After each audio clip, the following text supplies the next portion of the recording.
Ma'am आपने को gas লই আইছি। আরে বাবু তুমি গ্যাসের বোতল নিয়ে আসছো কেন? আগে তো কখনো তোমাকে দেখি নাই।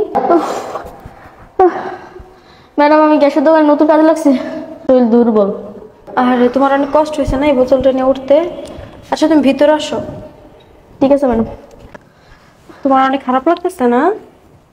আচ্ছা তুমি এক কাজ করো, এই ছেলেটার জন্য অনেক মায়া লাগতেছে।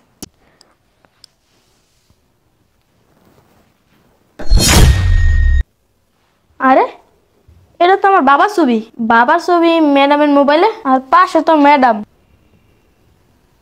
বাবা ও বাবা, তুমি তো মনে অনেক সুখী আছো, কোট হিনছো, শার্ট হিনছো, আবার চশমাও লাগাইছো, তুমি তো মনে অনেক সুখী আছো। আর আমরা না খাই অনেক কষ্ট করতেছি। কি ব্যাপার? ওই ছেলে আমার ফোনের ভিতরে কি করে? কি দেখতেছে এইভাবে ও?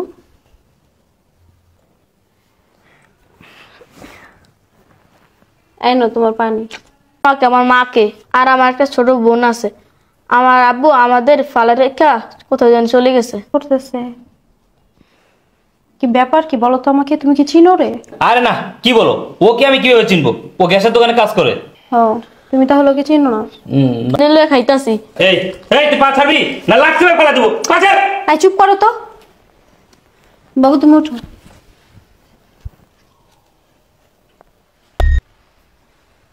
কি কি বললো তুমি?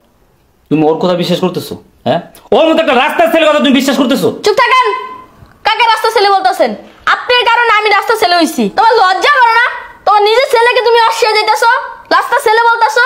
সি বাবা সি, তুমি যে আমার জন্ম দিছো এটা আমার ভাবলেও ঘৃণা করে।